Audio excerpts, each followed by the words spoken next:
And welcome back to Daily Wrap. It's potluck time, part of the show. We go around the table, share our favorite stories of the day. If you're wearing a red tie, you get to go first. All Tucker, right. that's pinkish. Yeah, it's kind of pinkish red. So, what is it, vineyards? Vineyard Vines. Vineyard Vines. Look Yes. at you The all, leisure chairs. GOP uppities. Yeah. I knew you were a country club Republican. He's going to Nantucket after this. He actually has a boat waiting out front. Good for you. My potluck's really very short tonight because yesterday I got into this discussion with a couple of friends of mine.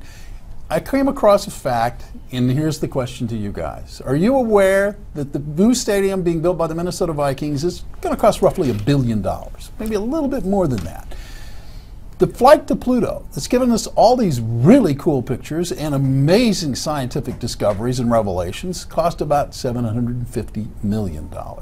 So my question to the panel is, are our priorities skewed? I love football. I watch it every weekend. I can't wait for it to start again.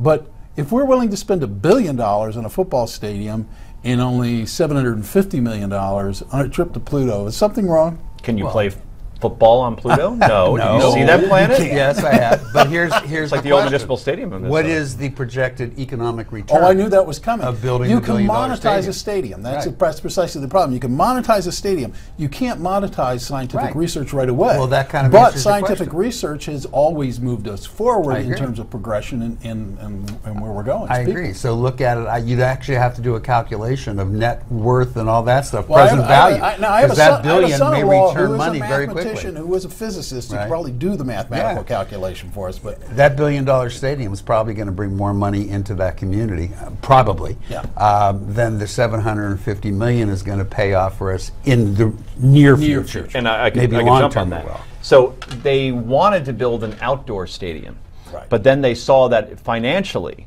they put the money up front now to build a dome, and they can get Final Fours in there, and they could get everything in there that normally, if you have an outdoor stadium, you're confined to football, concerts. The construction of that stadium has vaulted that team into one of the top 50 most valuable sports teams in the world. Right. But that doesn't go to the benefit of the people who may have paid for it. Was the taxpayer paid for? Yeah. All right. So the vaulting it. Don't forget. Remember, this was something. Well, but you have to make a separation because the owner of the team is going to benefit from it becoming worth more. But the community will benefit if it improves the economy around it and everything else. There's a big but. There's a big but around the whole roof thing. Right. All right. So Minnesota went to 4 Super Bowls when they played outdoors at the old municipal stadium because it was such an advantage. It was like the Packers. You go there in January, you will lose.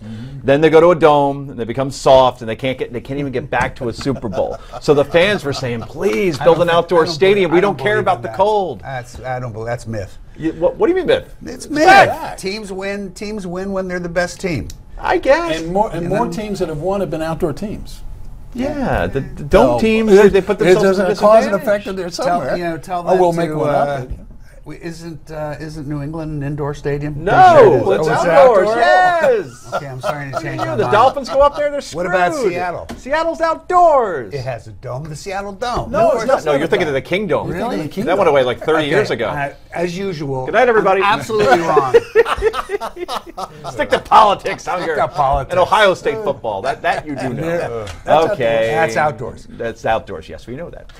Okay, it's my turn, and we'll be quick. So there's this whole thing going on between Donald Trump and Lawrence O'Donnell. He's a host on MSNBC Primetime, where Trump said, you know what, Lawrence, you're going to keep calling me a liar about my salary and what I earn. I'll bet you a year of your salary if you if I prove you're wrong.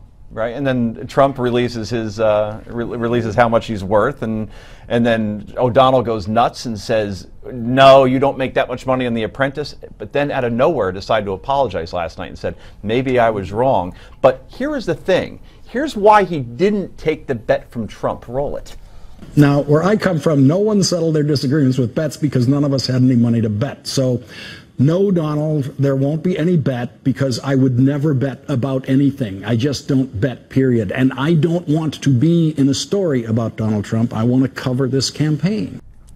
So he says, where I come from, nobody bet because nobody had money. Let me tell you about Lawrence O'Donnell, all right? He grew up in Boston. His dad was a powerful attorney. Last I checked, attorneys make a little bit of money. They make a living. Yeah, and then he goes to Harvard, not on a scholarship, I think that cost some money to go to. He's now worth $12 million. And he plays this whole, where I come from, my poor upbringing, I can't bet. But he's right. Stop it. Rick's an attorney. He'll tell you this. He's never bet on anything. Rick's also rich. I didn't make it as an attorney, believe me.